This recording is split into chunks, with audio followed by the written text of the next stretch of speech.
परम पूज्य गुरुदेव, परम वंदनीय माता जी सूक्ष्म रूप से विद्वान है, सबको नमन करता हूँ। दोस्तों, आज मैं एक ऐसा विषय आप लोगों को दे रहा हूँ कि सुनने में बड़ा अटपटा लगेगा, लेकिन ये बिल्कुल होने जा रहा है दुनिया में। दोस्तों, इस धरती पे ये जो राजनीति स्थापित हुई है, इसका प्रारंभ काल धरती पे ये साबित हो चुका है। हम हर तरीके से साबित कर देंगे संसार के सामने अब कि यहाँ धरती पर प्रथम मानव का आगमन भारत में हुआ है, उत्तराखंड क्षेत्र के नीचे के भाग में। और मनु पहले व्यक्ति हैं और मनु का पहला परिवार आर्यों का परिवार कहलाया।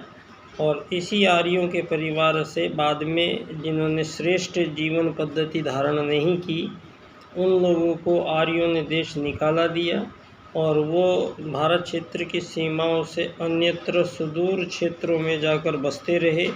और प्रकारांतर से वक्त के साथ साथ वो वहाँ के आहार विहार, खान पान, बोल चाल, भाषा काफ़ी सब अलग अलग दिखाई देने लग गया।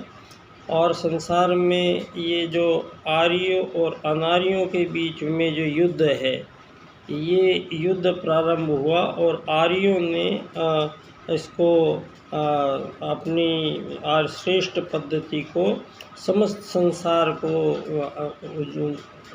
पूरा उजागर किया और मानव को अति श्रेष्ठ, कितना महत्वपूर्ण मानव जीवन ये शरीर के माध्यम से मिला है, इस बात के लिए वो वैज्ञानिक लोग धरती पर अपने मानव जीवन का उपयोग इसीलिए करते थे कि अपनी आत्म चेतना को और अपने परमात्मा चेतना में मिलाने का प्रयास।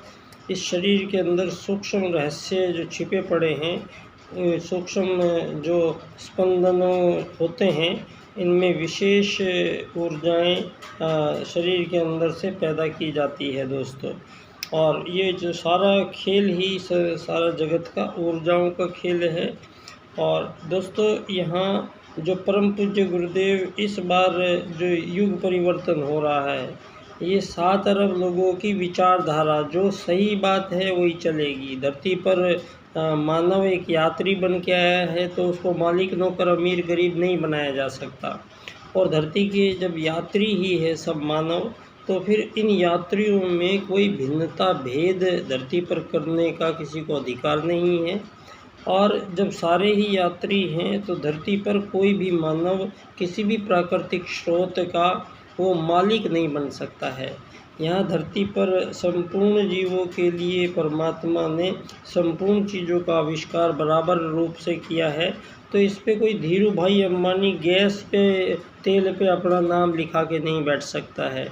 यहाँ कोई भी एक मार्क जुकरबर्ग पूरी फेसबुक से सारे संसार को नचा नहीं सकता है। वो हर घड़ी कुछ कहने से पहले ही वो पोस्ट डिलीट कर देता है और अपनी तरफ से इतनी गंदगी इसमें प्रसारित की जा रही है फेसबुक में, उस चीज़ पर कोई ध्यान नहीं दिया। और मेरी पोस्ट, क्योंकि पूंजीवाद के विरुद्ध मेरी पोस्ट है, मैं पूंजीवाद के पैरेलल जो दीनदयाल उपाध्याय जी ने एक ऐसे संसार की रचना जो की है, जहाँ मानव को धन की आवश्यकता ही नहीं पड़ेगी, तो न रहेगा बांस न बजेगी बांसुरी, क्योंकि उल्टे को उलट कर सीधा करने का ही ये युग परिवर्तन चल रहा है।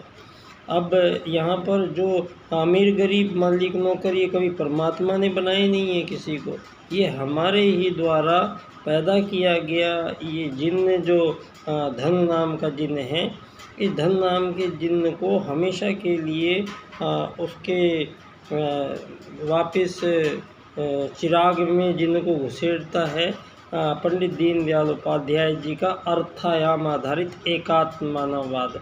इस राजनीति से सारे संसार अगर चलता है, तो सारे संसार में युद्ध समाप्त हो जाएंगे सभी के बीच में, और मानवों के बीच में कोई आपस में प्रतिस्पर्धा, एक दूसरे से कंपटीशन, ईर्ष्या द्वेष, किसी प्रकार का मनोमुटाव, मनोमालिन्य संसार में बचेगा नहीं।